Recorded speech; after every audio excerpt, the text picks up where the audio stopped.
Kaway-kaway, Team Rosa, may katanungan naman po galing kay Gabriel. Ang tanong niya, ilang years ba daw bago makapag-upgrade ng code CE?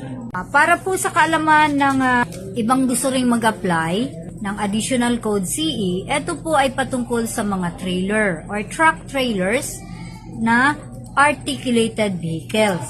Bago po tayo makapag-apply ng CE, dapat ay meron na po tayong existing na code C sa ating lisensya. Halimbawa po matagal na po tayong may code C, pwede po tayong mag-apply anytime for additional code na CE or para sa trailer.